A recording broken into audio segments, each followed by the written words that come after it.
Olá pessoal, aqui estamos com a nossa aula de seitas e heresias. E a nossa lição é sobre o catolicismo romano, que não é uma seita, é uma religião, mas só que é uma religião falsa. E nós temos alguma coisa a falar sobre o assunto. O catolicismo romano é reconhecido como a principal e a maior religião do cristianismo.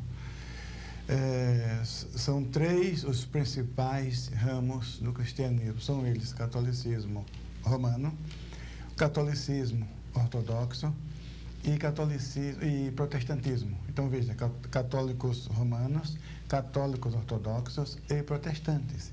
Agora, não é o fato de ser ou ter o nome de cristão que significa necessariamente ser cristão.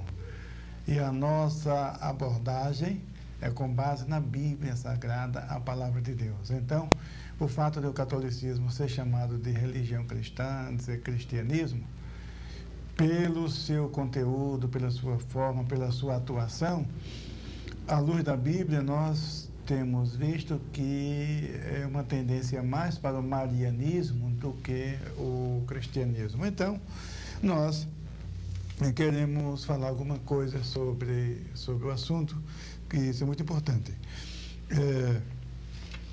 Algumas considerações gerais.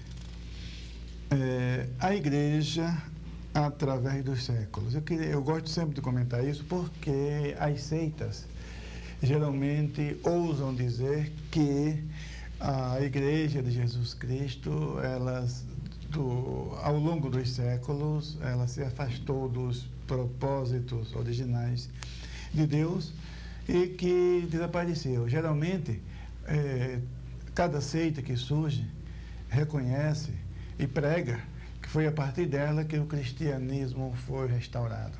As testemunhas de Jeová dizem que após a morte do apóstolo João, o cristianismo desapareceu, o cristianismo autêntico, e só veio ressurgir quando o seu fundador, Charles Taze Russell, fundou a Sociedade Torre de Vigia. Essa é a crença das testemunhas de Jeová. Os adventistas também creem que o cristianismo desapareceu da terra e que só voltou à tona com o aparecimento do adventismo do sétimo dia.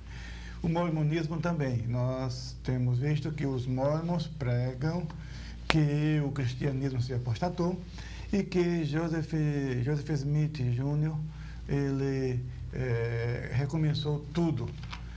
Então, você vê que cada seita, cada grupo religioso defende a sua doutrina, dizendo que a sua igreja, o seu movimento, o seu grupo religioso é o único verdadeiro da terra e que o cristianismo foi restaurado com os seus líderes. Essa é a crença, geralmente, das seitas.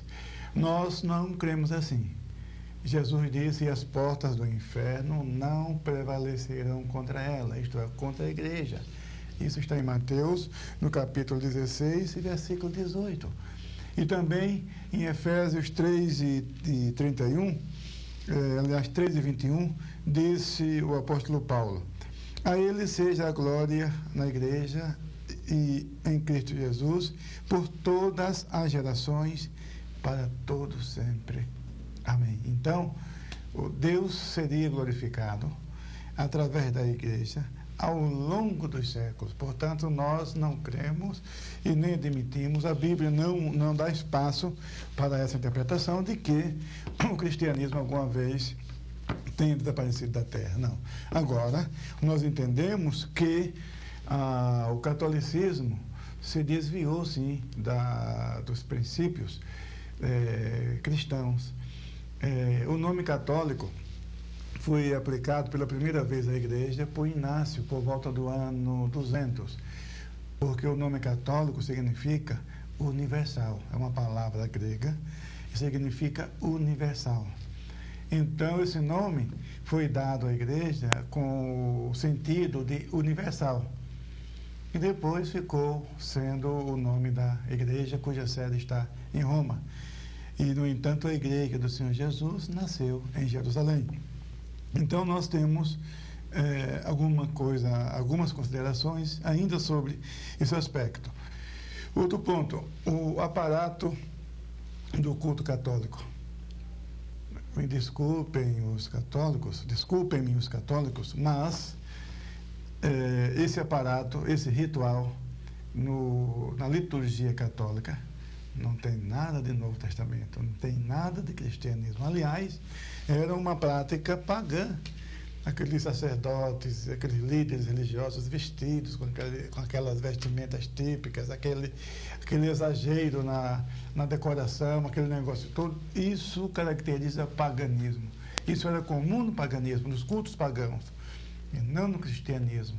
É só uma olhada no livro de Atos dos Apóstolos, ou até mesmo nas epístolas paulinas, você vê que a liturgia, os cultos, eram simples, e não com todo aquele aparato, com toda aquela parafernália toda, não, isso não. Agora, no Antigo Testamento, convém deixar claro que você vê na roupa do sacerdote, do sumo sacerdote, todo aquele aparato, aquela mitra, o peitoral e toda aquela vestimenta, mas isso porque apontava para Cristo. Cada peça do vestiário, do vestuário do sumo sacerdote, cada detalhe do tabernáculo tinha o seu significado e a sua aplicação na nova dispensação, na nova aliança, na vida e na obra e no ministério de nosso Senhor Jesus Cristo e na dispensação da igreja. Então, Deus estabeleceu, deu detalhes, você vê no Pentateuco, Moisés escreveu a partir do capítulo 25 de Êxodo, os detalhes do culto judaico, sim, porque tinha um significado. Mas fora isso, você não encontra esses aparatos, todas essas coisas, não. Isso caracteriza realmente paganismo. Foi uma cópia do paganismo. Agora, os católicos romanos, eles são cerca de 1 bilhão no planeta, portanto, 1/6 da população da Terra.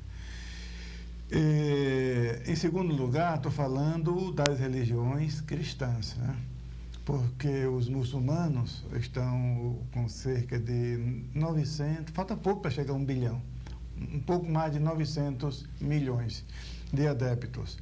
E depois o hinduísmo com cerca de 700 milhões de adeptos. Mas eu estou me referindo aos 3 principais ramos do cristianismo. O catolicismo representa 1 bilhão, é o maior deles. E, em segundo lugar, os protestantes, com 700 milhões de seguidores. Em terceiro lugar, os católicos ortodoxos, com 300 milhões. Portanto, os 3 principais ramos do cristianismo juntos somam um pouco mais de 2 bilhões de seguidores. Então, repetindo, 1 bilhão de católicos romanos, 300 milhões de católicos ortodoxos, e 700 milhões de protestantes. Agora, preste atenção uma coisa. A reforma protestante, ela foi realizada no dia 31 de outubro de 1517. Portanto, não faz ainda 500 anos. Não completamos ainda 500 anos da reforma protestante.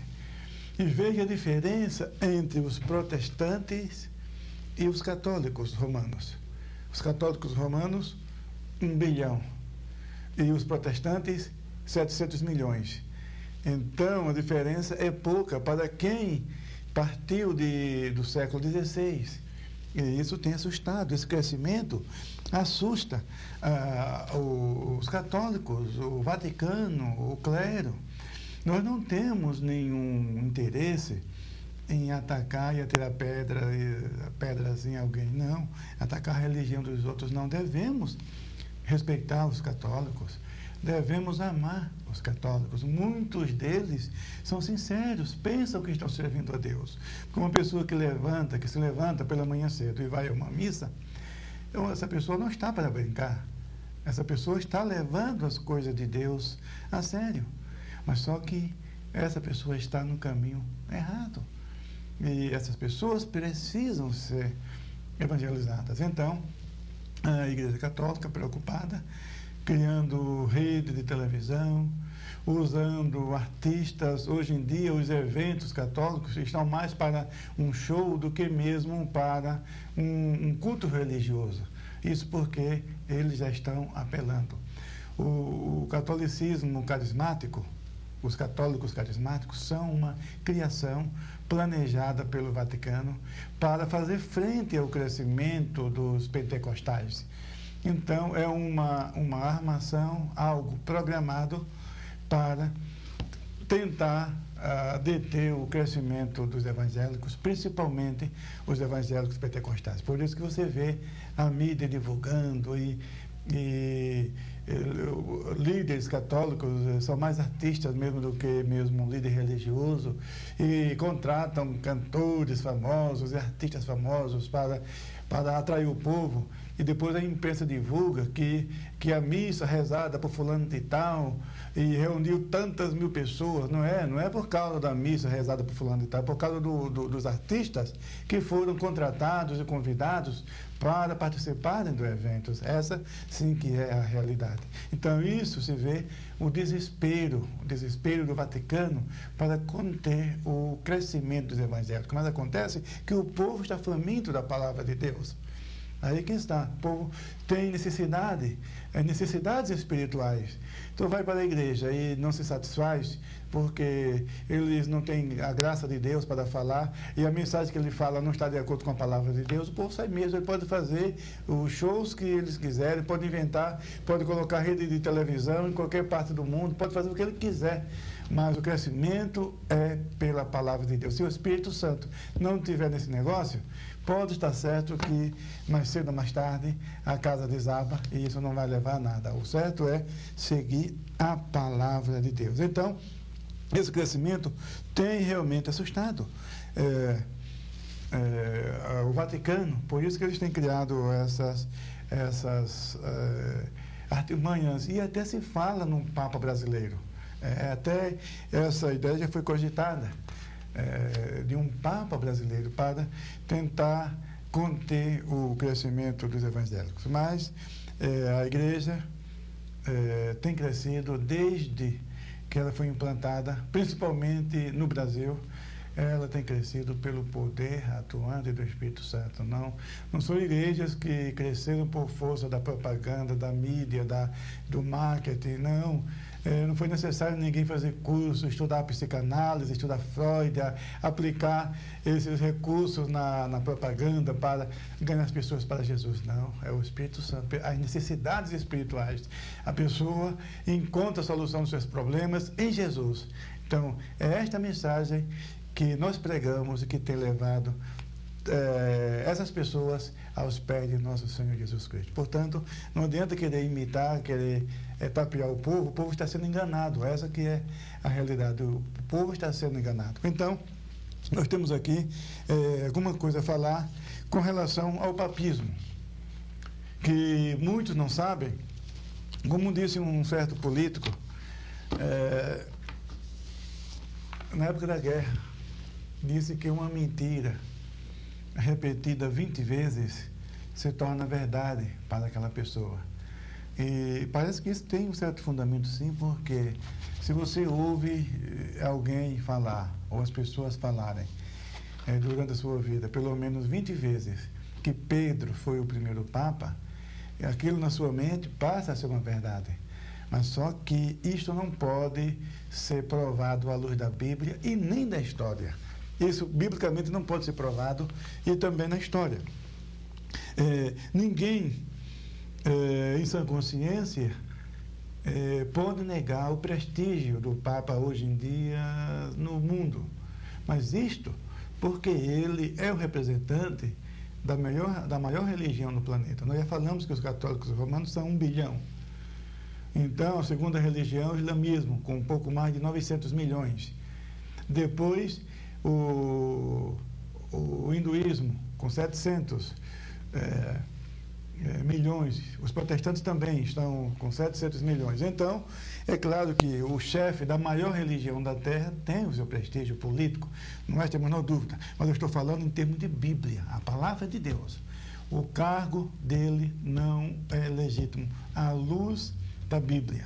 Jesus não designou um sucessor com poderes sobre toda a cristandade e até mesmo com influência política. Jesus não estabeleceu isso. Agora, vamos ver, vamos aos fatos. A Igreja Católica diz que Pedro foi Papa em Roma durante 25 anos. Então é fácil resolver essa questão e verificar se esta declaração tem fundamento bíblico. Primeiro, a Igreja Católica, que afirma que Pedro foi Papa em Roma durante 25 anos, ela mesma reconhece que Pedro morreu por volta do ano 67, logo depois que Nero, imperador romano, incendiou Roma. Ora, se Pedro morreu no ano 67, e ele foi o bispo de Roma durante 25 anos, isso significa que ele chegou em Roma pelo menos no ano 42. Porque se você soma 42 com 25, você vai chegar ao ano 67. Agora, acontece que nós encontramos Pedro na cidade de Antioquia antes de Paulo escrever aos Gálatas. Porque no capítulo 2 de Gálatas, Paulo faz menção de Pedro na cidade de Antioquia. Isso está em Gálatas, no capítulo 2. Então, como que ele pôde ser bispo em Roma? 25 anos. E Gálatas foi escrito por volta do ano 49, logo depois da primeira viagem do apóstolo Paulo, e entre o concílio de Jerusalém. Então, mais ou menos no ano 49, você encontra Pedro em Antioquia. E também, falando do concílio de Jerusalém, Atos 15, Pedro está ali. Pedro participou daquela reunião e, no entanto, não estava em Roma. E esse concílio foi entre a primeira e a segunda viagem de Paulo. É só você comparar Atos dos Apóstolos, capítulos 13 e 14. E depois, o final do capítulo 15, com o capítulo 16, você vê que esse concílio ocorreu entre essas duas primeiras viagens do apóstolo Paulo. Então, Pedro não estava em Roma nessa data. Depois, nós encontramos que Paulo escreveu a sua epístola, a sua carta aos Romanos, por volta do ano 58, 57, 58. Pelo que se conclui de Atos dos Apóstolos, ele estava em Cencreia, Atos capítulo 18, mais ou menos, depois que Paulo saiu de Corinto e passou por Éfeso para retornar a Jerusalém, ele deu uma passada ali em Cencreia.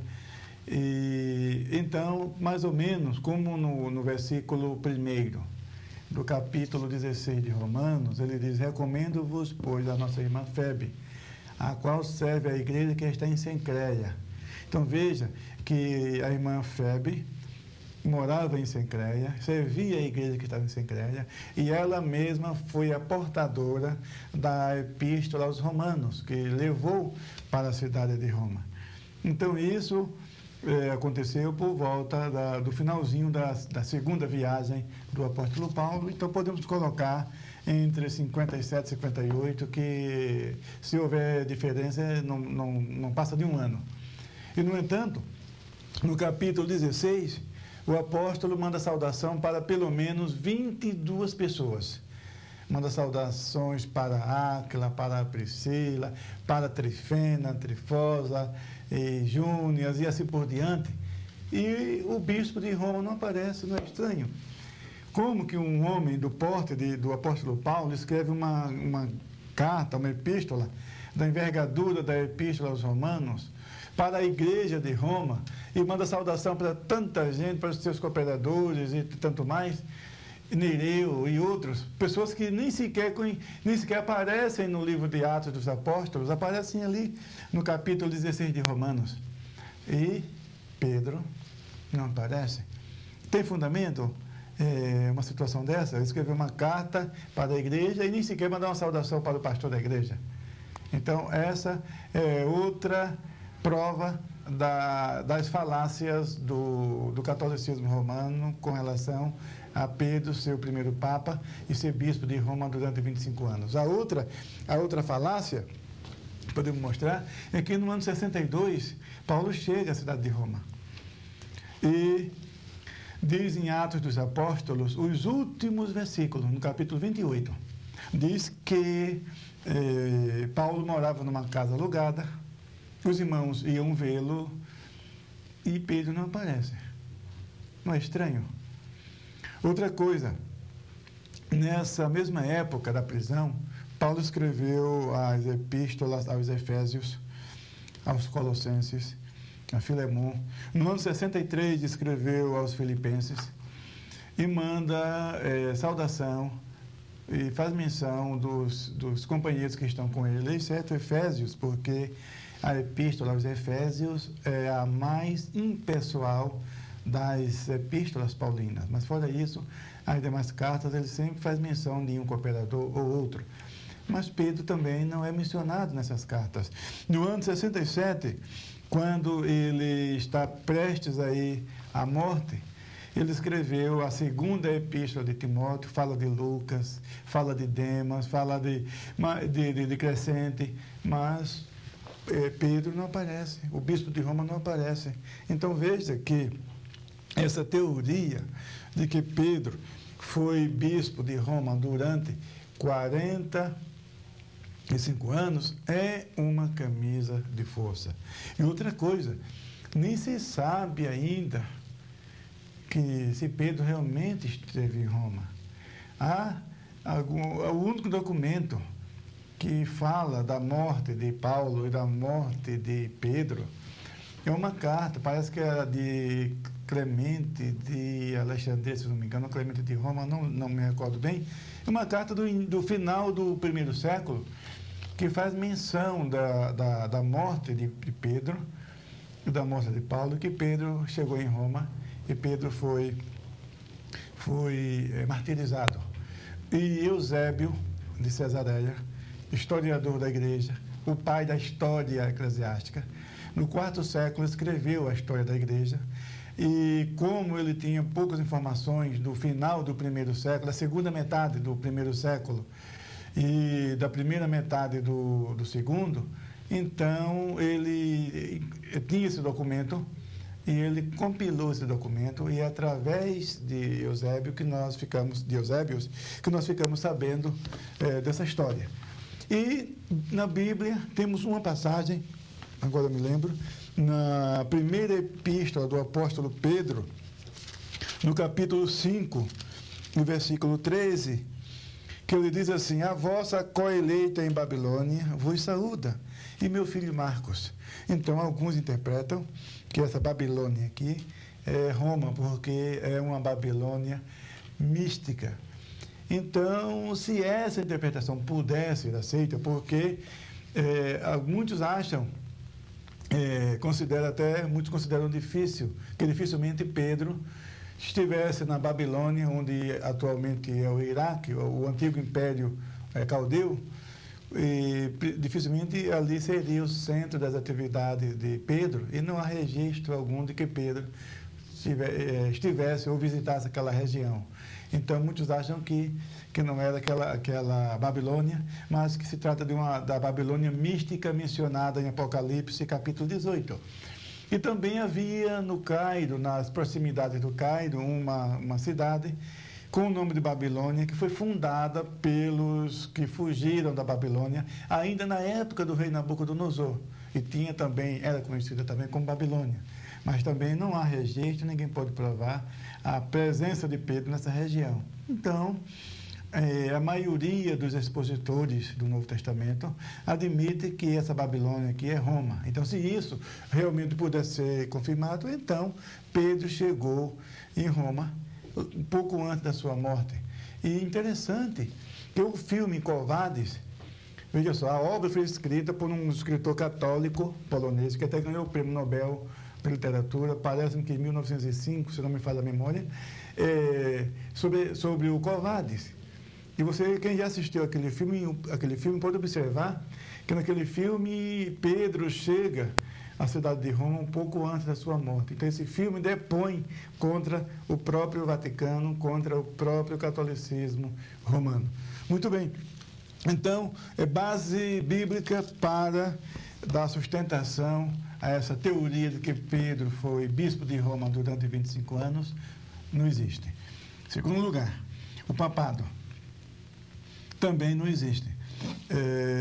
A Igreja Romana usa Mateus 16, 16 ao 18, para consubstanciar ou legitimar o cargo de Papa.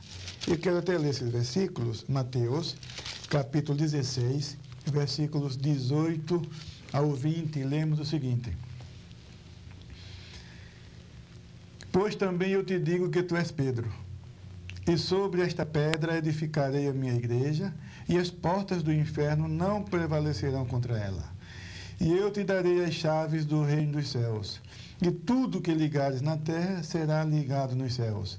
E tudo que desligares na terra será desligado nos céus. Então veja que a Igreja Católica usa essa passagem para dar sustentação, para legitimar o cargo de Papa. Agora, é necessário entender o seguinte, que Pedro, digamos que a interpretação romanista tivesse fundamento, tivesse apoio. Vamos partir desse princípio. Se isso fosse realmente verdade, então haveria ainda uma grande diferença entre nós, os protestantes ou evangélicos, e os católicos. Por quê? Porque o catolicismo estaria edificado sobre Pedro e nós estaríamos edificados sobre Jesus Cristo. Então a diferença estaria logo na base, nos alicerces. O fundamento do catolicismo, Pedro. O fundamento nosso, Jesus Cristo. Então veja que realmente é uma dificuldade para o clero romano. Mas vamos analisar o sentido de Pedro, de pedra. Quando Jesus disse, sobre esta pedra, no grego, você pode pegar o Novo Testamento grego, lá você vai encontrar, é Petra. Petra. Essa Petra é a resposta de Pedro. Quando Pedro disse, tu és o Cristo, o Filho do Deus vivo. Então Jesus falou, olha Pedro, bem-aventurado. Realmente, é como diz aqui no versículo 17, bem-aventurado és tu, Simão Bar-Jonas, porque não foi carne e sangue quem tu revelou, mas o meu Pai que está nos céus. Em verdade, eu te digo que tu és Pedro. Pedro é Petros, pedras, mas pedras pequenas. E sobre esta Petra, isto é, sobre esta resposta que você deu, eu edificarei a minha igreja. Então, a igreja foi edificada sobre Cristo e não sobre Pedro. Agora, vamos analisar o contexto bíblico sobre a questão. Nós encontramos no Salmo 122, aliás, o Salmo 118, e versículo 22, que já o salmista falava em termos proféticos desta pedra. Diz assim, a pedra que os edificadores rejeitaram tornou-se cabeça de esquina. Então, essa pedra aqui, o salmista está falando do Senhor Jesus. A própria leitura do Salmo você vê que é uma profecia messiânica. Mas, mesmo assim, no profeta Isaías, no capítulo 28, versículo 16, que, aliás, Jesus citou essa passagem, vamos ler Isaías, capítulo 28, 26, torna a falar dessa pedra que foi rejeitada pelos homens. Diz aqui, 28, versículo 16. Portanto, assim diz o Senhor Jeová, eis que eu assentei em Sião uma pedra já provada, pedra preciosa de esquina, que está bem firme e fundada. Aquele que crê, não se apresse. Então veja que no versículo 16 fala dessa pedra provada que Deus colocou em Sião. Muito bem. Agora vamos ver o que Jesus falou dessa pedra. Em Mateus, capítulo 21, então veja, Jesus, a maior autoridade no céu e na terra, o nosso Senhor, ele diz que essa pedra era uma referência a si próprio.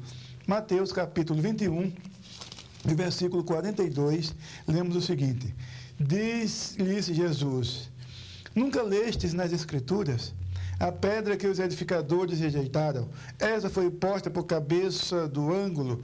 Pelo Senhor foi feito isso e é maravilhoso aos nossos olhos. Então, essa citação é do Salmo 118, 22, junto com Isaías 28, 16. Então, essa pedra que os edificadores, isto é, as autoridades de Israel, as autoridades religiosas de Israel, rejeitaram, essa foi posta como cabeça de esquina. Então, o próprio Pedro também disse que essa pedra é Jesus e não ele próprio. Podemos ver isso em Atos dos Apóstolos, no capítulo 4, versículo 11, disse o apóstolo Pedro: Ele, isso é Jesus, ele é a pedra que foi rejeitada por vós, os edificadores, a qual foi posta por cabeça de esquina. Então, veja, o próprio Pedro está dizendo que essa pedra angular, cabeça de esquina, essa pedra é Jesus. E, mais uma vez, o apóstolo Pedro fala na sua primeira epístola, no capítulo 2, versículos 4 ao 6. Veja só o que nós lemos.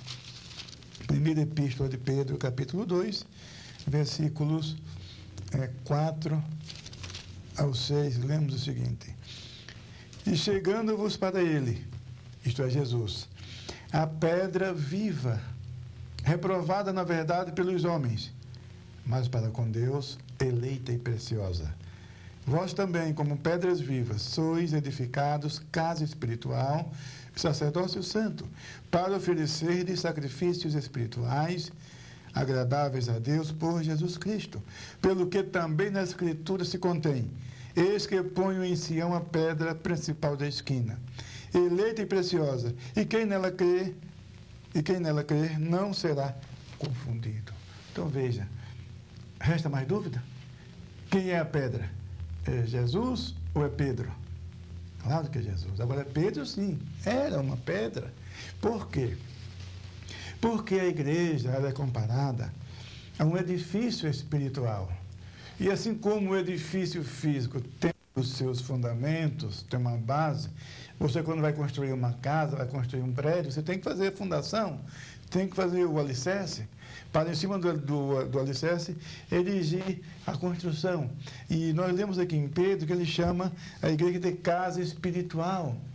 Por isso que o apóstolo Paulo diz em Efésios, no capítulo 2, versículo 20, ele diz o seguinte, que os apóstolos e profetas são pedras nesse fundamento, sendo Jesus Cristo a pedra principal de esquina. Efésios 2, versículo 20. Edificados sobre o fundamento dos apóstolos e dos profetas. De que Jesus Cristo é a principal pedra da esquina. Então, Jesus é a pedra angular, a pedra sem a qual não é possível a sobrevivência do edifício. Só que junto com essa pedra angular da esquina, essa pedra de esquina, essa pedra fundamental, estão os profetas e apóstolos, formando o alicerce. Então, nesse sentido, Pedro é uma pedra e não a pedra. E a palavra grega, repito, é diferente. Para pedra, nesse sentido de uma pedra, é petros. E no sentido da pedra irremovível, pedra grande que não se pode remover, é Petra. Então, Jesus é esta Petra. Então, a exegese católica sobre essa passagem de Mateus é muito sem consistência e sem argumento.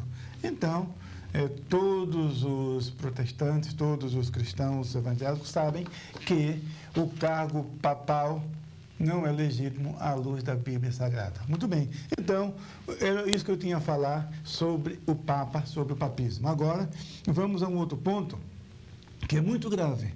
Aí está o divisor de águas entre nós e eles. está justamente no culto de Maria e no culto dos santos. A mariolatria. Os católicos pentecostais, como já dissemos, que é uma criação do Vaticano para fazer frente ao crescimento da igreja, esses católicos, eles dizem que recebem o batismo no Espírito Santo, mas glorificam a Maria. Glorificam a Maria.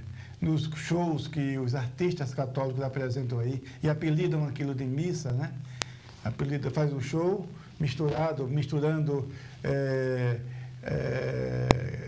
shows artísticos com reunião religiosa, e apelidam aquilo de missa.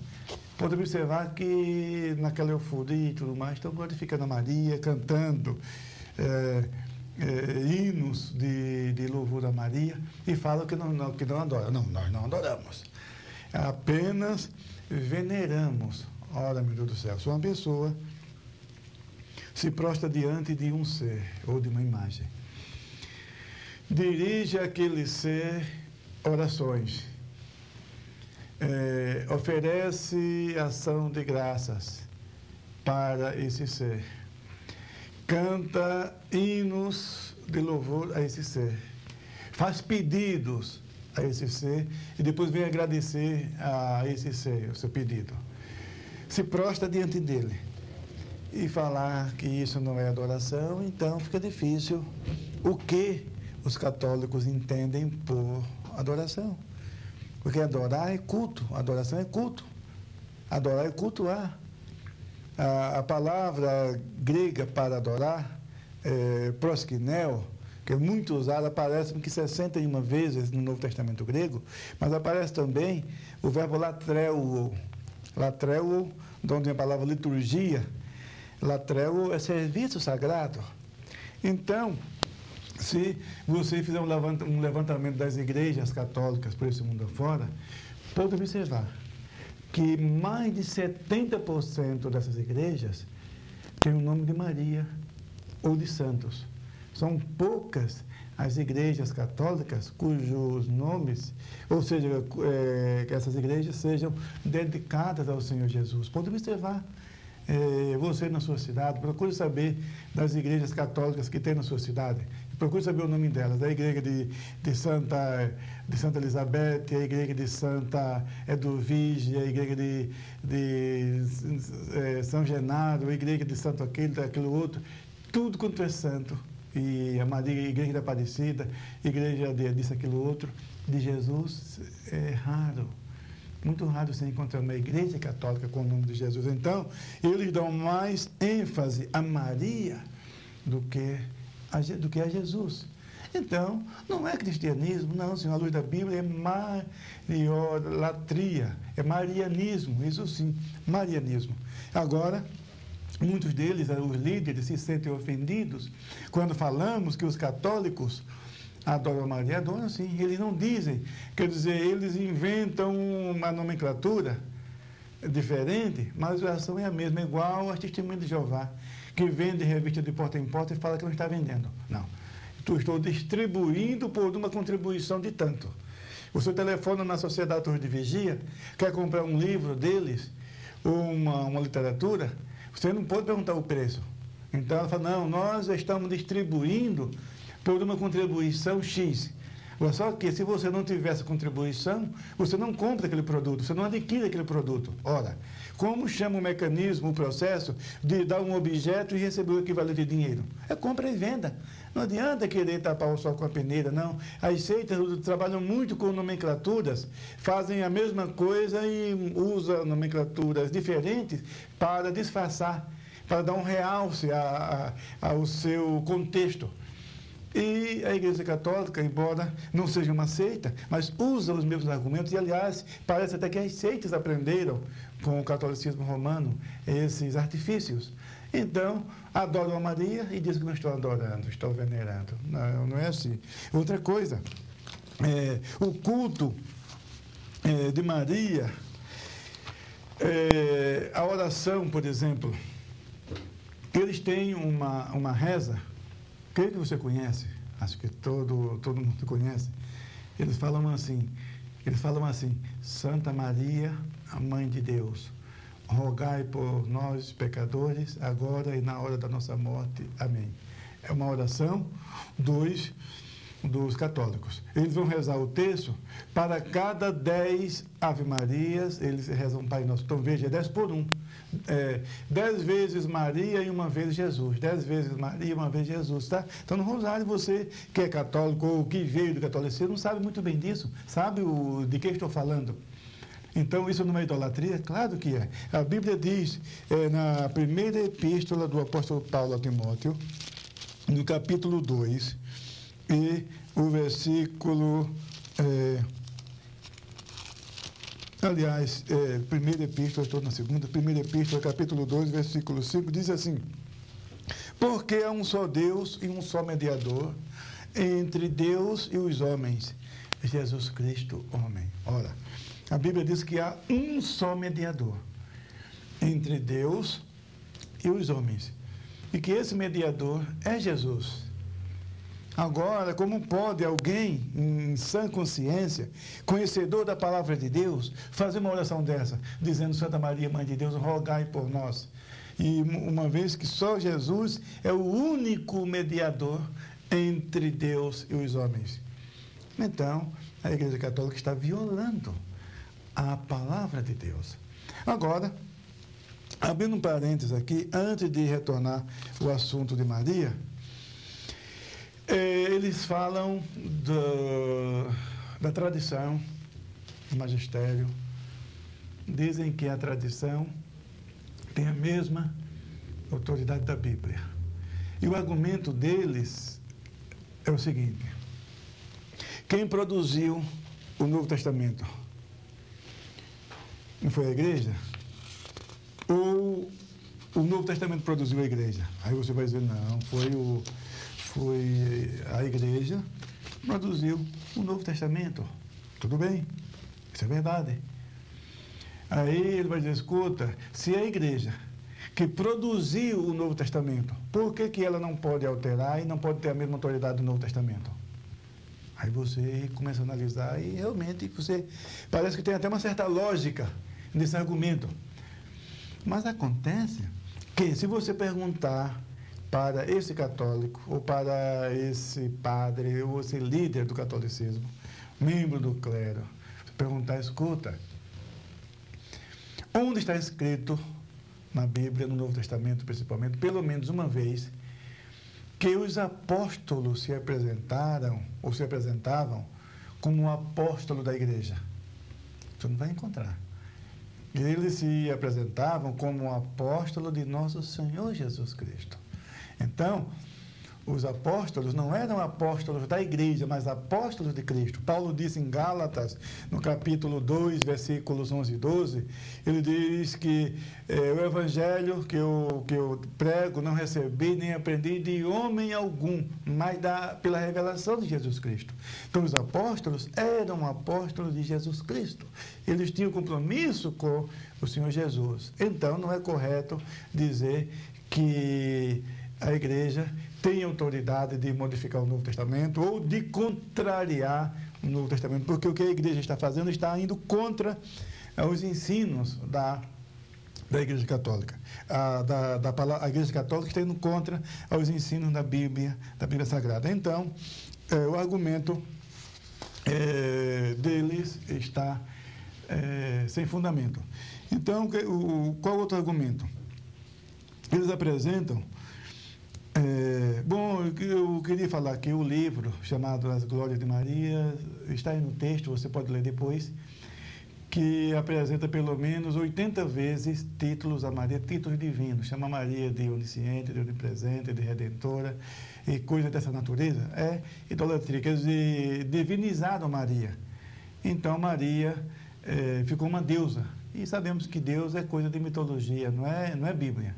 Você não vê Deus na Bíblia, é coisa de mitologia e de paganismo.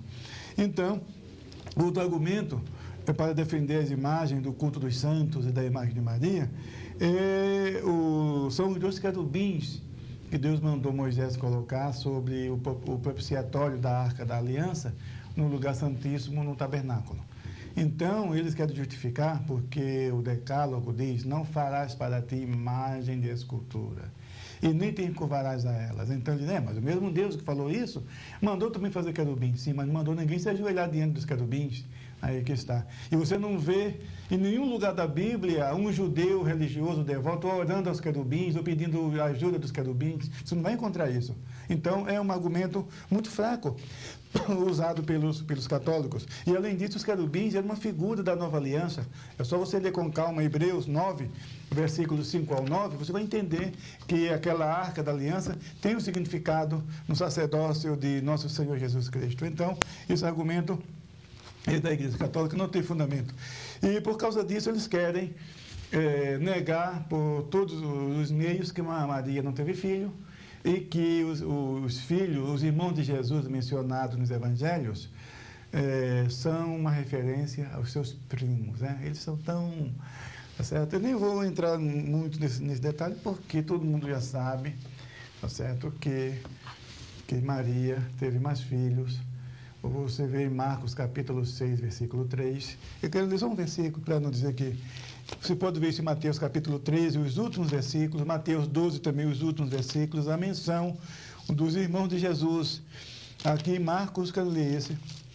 Marcos capítulo 6, versículo 3, diz no seguinte a palavra de Deus. Não é este o carpinteiro, filho de Maria, e irmão de Tiago, e de José, e de Judas, e de Simão? E não estão aqui conosco suas irmãs? E escandalizavam-se nele. Então veja que pelo menos 4 irmãos e mais de uma irmã, porque está no plural aqui, irmãs. Então Jesus tinha irmãos. Muito bem. Então, outra coisa que eu queria deixar claro para encerrar já essa parte, é que em Lucas, no capítulo 1, quando o anjo Gabriel aparece a Maria, ele diz assim, salve agraciada, o Senhor é contigo. Então veja, agraciada, as versões católicas costumam colocar cheia de graça, mas isso é uma perversão. Se você pegar a Bíblia Católica, a Bíblia de Jerusalém, na nota de rodapé ele diz ali que realmente a tradução é agraciada. Jesus sim, Jesus que é cheio de graça, diz em João 1,14, e o verbo se fez carne e habitou entre nós, e vimos a sua glória, como a glória do unigênito do Pai, cheio de graça e de verdade. Jesus sim tem graça para nos dar. Agora Maria, não, Maria, ela achou graça aos olhos de Deus. E outra coisa também que os católicos alteram, pervertem, é que bendita és tu entre as mulheres. A expressão entre as mulheres não significa acima das mulheres. E ela realmente é bendita entre as mulheres. Então, e não acima das mulheres. Então, era isso que eu queria encerrar com relação a Maria. Você pode pegar no texto, no livro de vocês, tem mais detalhes e mais referências bíblicas. Então, temos muita coisa ainda para falar, mas o tempo não nos permite. Temos aqui a leitura da Bíblia, está no livro de vocês, que o Concílio de Tolosa, em 1222, proibia a leitura da Bíblia. Agora que os católicos estão lendo, mas mesmo assim é uma leitura com lentes papistas. E também o celibato clerical, a Bíblia diz, 1 Timóteo capítulo 3, versículo 2, convém que o bispo seja marido de uma mulher, e, no entanto, a Igreja Católica proíbe, e ninguém tem o direito de proibir tomar uma decisão alheia, uma decisão na vida alheia. Deus facultou a todos os homens este direito e essa liberdade. No entanto, a Igreja Católica não permite casados no quadro, no seu clero. Então, quer dizer, está violando um direito que eles têm, que é bíblico. Também a doutrina do purgatório, que neutraliza o sacrifício de Jesus, que não vai ser possível comentar, mas você tem o texto aqui, e você tem as referências bíblicas, onde nós encontramos que é uma doutrina antibíblica. Também, a tradição, já falei, o batismo infantil, também que a Igreja Católica faz, que não tem base bíblica. Jesus foi batizado aos 29 anos, quase 30 anos de idade. Isso está em Lucas, no capítulo 3, versículo 29. Então, não há na Bíblia um caso sequer de batismo de crianças ou mandamentos, não. Isso é invenção da Igreja Católica.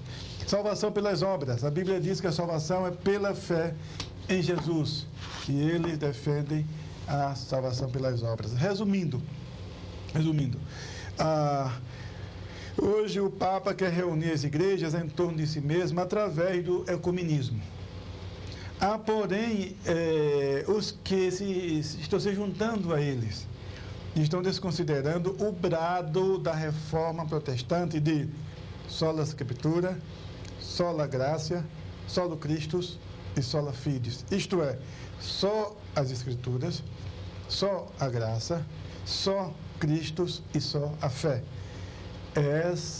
São essas as 4 colunas da reforma protestante que nós defendemos. Portanto, catolicismo e protestantismo, à luz da Bíblia, o catolicismo, à luz da Bíblia, não é cristianismo. Então, eu encerro por aqui, por causa do tempo. Espero que Deus te abençoe e que você tire bom proveito, não somente dessa aula, como do texto que você tem em mãos para estudar e para ler. Que Deus te abençoe ricamente. Em nome de Jesus. Amém.